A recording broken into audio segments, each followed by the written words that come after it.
병자호란이 일어난 후 조선은 청나라에 무릎을 꿇었습니다. 인조는 1637년 1월 30일 한강변 삼전도에서 청나라 황제 홍타이지에게 3개 구고두례를 행했습니다. 3개 구고두례는 3번 무릎을 꿇고 9번 머리를 조아리는 의식입니다. 신하들이 청나라 황제에게 충성과 복종을 표시하던 예법입니다. 이 사건을 삼전도의 굴욕이라고 합니다.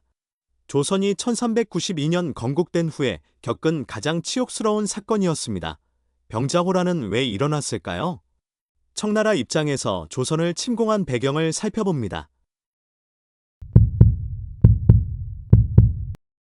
1634년 몽골의 닉당칸이 죽자 후금은 닉당칸의 아들 어르커 콩코르의 투항을 받아들였습니다.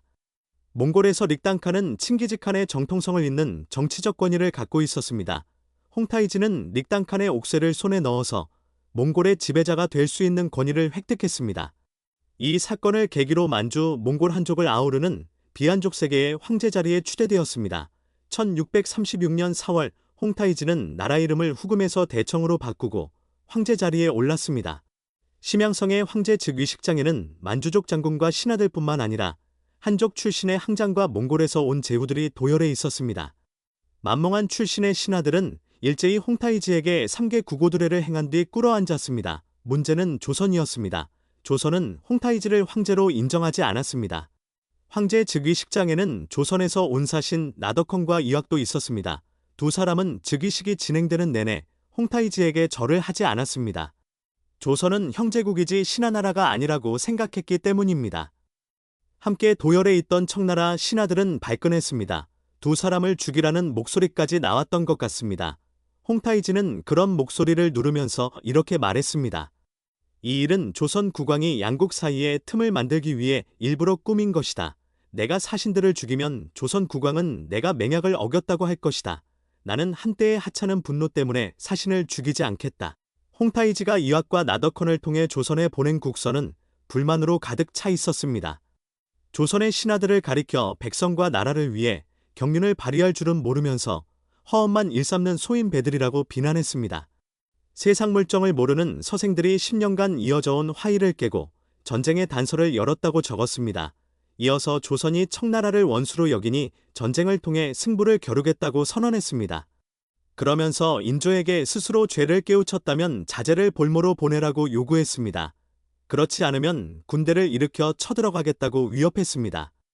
홍타이지는 군대를 움직이는 날짜까지 명시했습니다. 사실상의 최후 통첩이었습니다. 조선은 정묘호란 때 후금과 강화조약을 맺고 형제관계를 받아들였습니다. 하지만 그것은 명과의 군신관계를 전제해놓고 설정한 관계였습니다.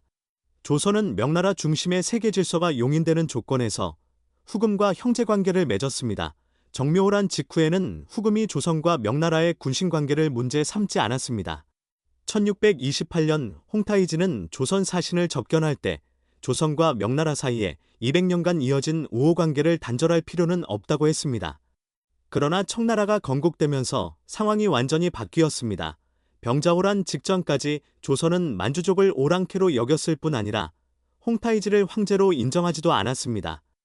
홍타이지의 즉위식장에서 나덕헌과 이확은 대담하게 행동했습니다. 남한갑의 병자록에 따르면 나덕헌과 이확이 무릎을 꿇지 않고 버티자 격분한 청나라 관리들이 두 사람을 구타했습니다. 또 두 사람은 머리 숙이기를 거부했습니다. 나덕헌과 이확이 의주에 도착하자 평안감사 홍명구가 상소문을 올렸습니다. 그는 오랑캐의 국서를 받은 즉시 던져버렸어야 했다고 강조했습니다. 나덕헌과 이확의 목을 베어 홍타이지에게 보여주라고 촉구했습니다. 홍명구의 상소를 통해 홍타이지가 보낸 국서의 내용이 알려지자 조정은 시끄러워졌습니다. 나덕헌과 이확을 성토하는 목소리가 들끓었습니다. 개되지만도 못한 오랑캐의 국서를 받고서도 멀쩡하게 가지고 돌아온 것은 용납할 수 없다는 것이었습니다. 비변사의 대신들도 나덕헌과 이확이 자결하지 않은 것을 문제 삼았습니다. 나덕헌과 이확은 변방으로 유배되었습니다. 청나라 말기의 역사가 위헌은 홍타이지를 황제로 추대할 때 조선만 그것을 거부했기 때문에 홍타이지가 조선에 대한 친정을 결정했다고 지적했습니다. 청나라는 병자호란을 일으키기 전에 여러 차례 사신을 보내 조선의 태도 변화를 촉구했습니다. 하지만 조선 조정에는 청나라와 싸우자는 척화파의 목소리만 가득했습니다. 최명길과 같은 주화파의 목소리는 척화파의 기세에 눌렸습니다. 조선은 대륙의 정세 변화에 눈을 감고 명나라를 떠받드는 것만 신경 썼습니다. 청나라는 평화적인 방법으로는 조선의 복종을 이끌어낼 수 없다는 결론에 도달했습니다. 1636년 12월 8일 홍타이지는 10만 대군을 이끌고 압록강을 건넜습니다. 청나라의 핵심 전략은 속도전이었습니다. 청나라의 기병은 조선의 산성 방어 체계를 무시하고 곧바로 한양으로 진격했습니다. 압록강을 건넌 후 8일 만에 한양 도성에 도착했습니다. 조선 왕실이 강화도로 도망쳐 항전을 이어가는 것을 막기 위해 기병을 보내서 길을 차단했습니다. 인조는 남한산성으로 피신했습니다. 청나라군은 남한산성을 포위한 후에 서서히 압박했습니다. 인조를 무릎 꿇게 함으로써 정치적 승리를 확정짓기 위함이었습니다. 인조는 남한산성에서 내려와 삼전도에서 항복의식을 거행했습니다. 홍타이지에게 3번 절하고 9번 머리를 조아렸습니다. 만주 몽골 한족의 신하들이 이 모습을 지켜보았습니다. 조선은 명나라와의 관계를 끊고 청나라의 신하국가가 되었습니다. 청나라는 비중화 세계의 최고 수장임을 내외에 과시했습니다. 청나라는 조선의 충성을 담보받기 위해 소현세자와 복림대군을 인질로 데려갔습니다.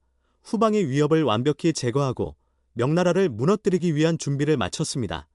병자호란은 청나라가 동아시아의 패자가 되는 과정에서 중요한 기반이 되었습니다. 청나라는 조선의 내부 사정을 속속들이 알고 있었습니다.